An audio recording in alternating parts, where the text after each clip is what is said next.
Yep, that's me. You're probably wondering how I ended up in this situation. Yep, I guess it's safe to say that we're no longer show ready anymore. That kind of sucks.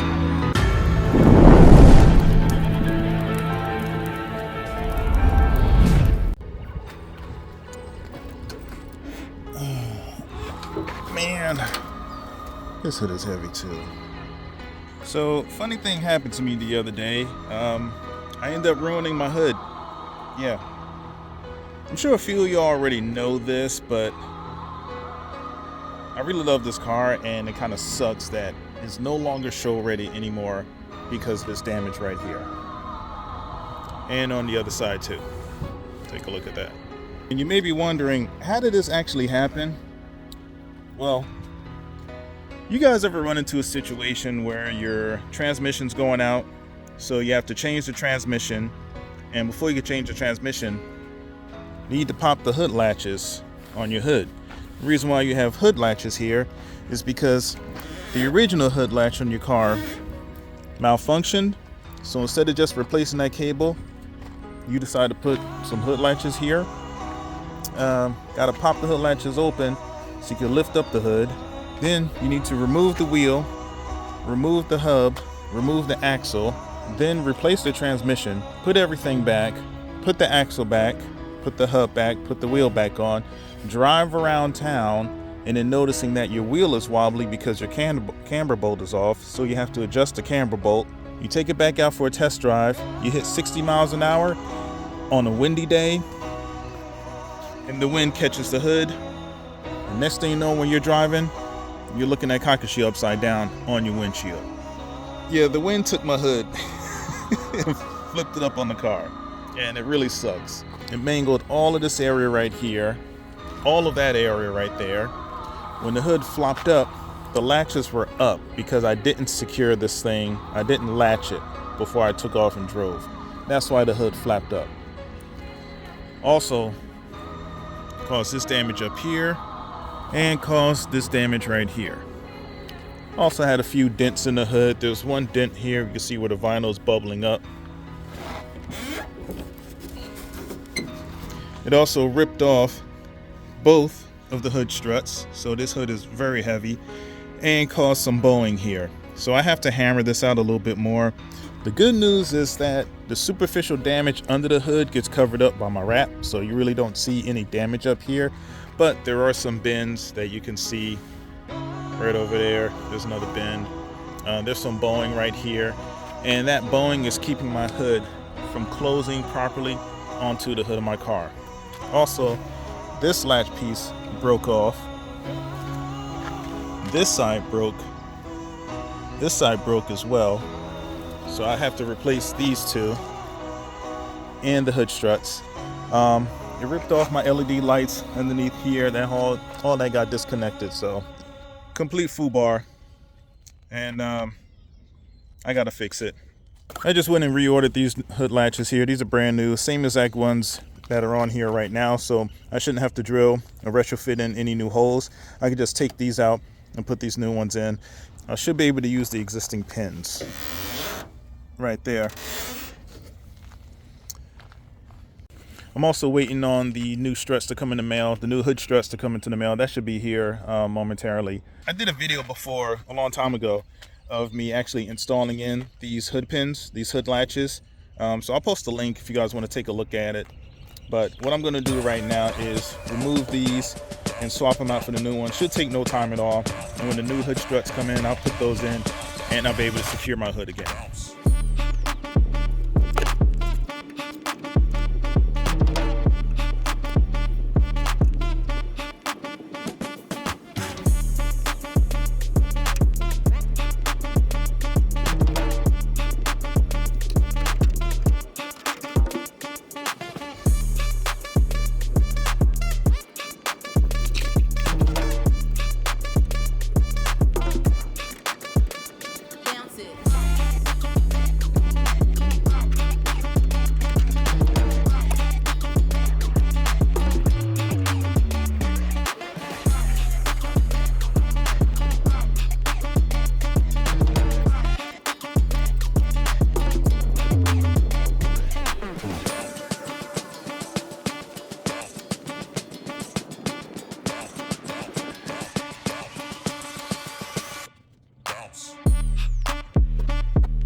least I can close my hood now.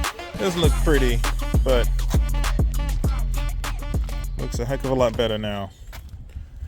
So now I just need to wait for the hood stress to come in. The mailman didn't get here yet, so as soon as that comes in, I'll install that.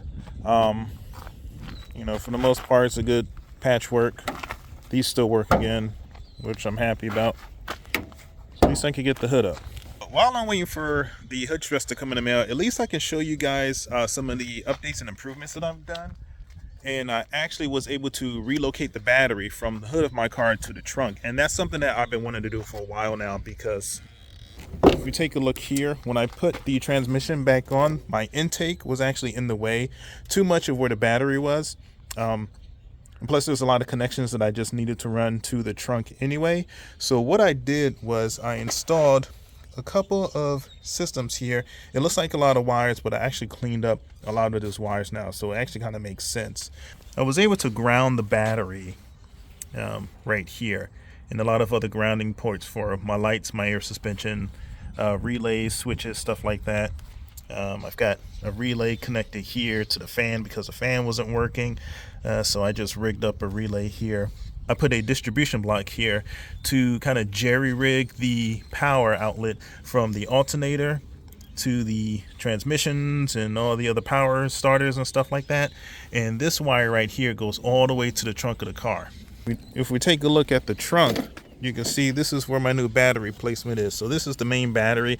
Before I actually had two batteries. If you guys remember, the yellow top was here. That completely drained on me. So I just decided to take my main battery and move it down here. So this is reground. I've got a new grounding point for this one, which I created with my yellow top. Here's the power that goes to the breaker right there, so I could trip the breaker whenever I need to.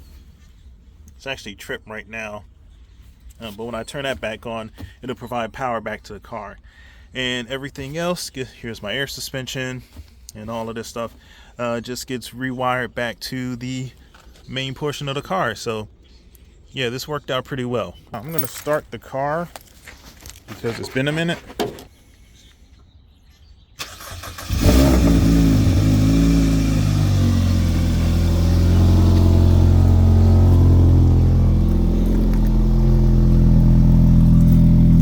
Still have my passenger light out.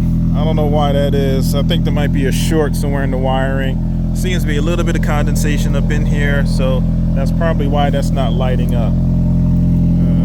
Let some of this burn out. Left one works just fine.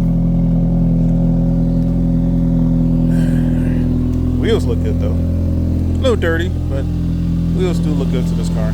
Yeah, it's not good news, but fortunately the car's still running. Put on different headlights, OEM headlight style right here, just blacked out.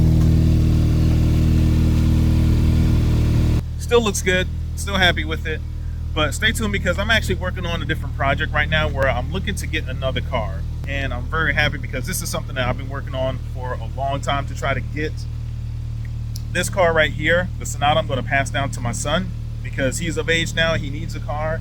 And I think I've stretched the limit of what I wanted to do with it, pretty much. Almost not at the limit, but I'm close to it. Well, I do have big plans for the next car that I'm trying to get. So you guys stay tuned, prepare for more. Love what you do what you love, take care of your beard. I'll catch you guys in the next one.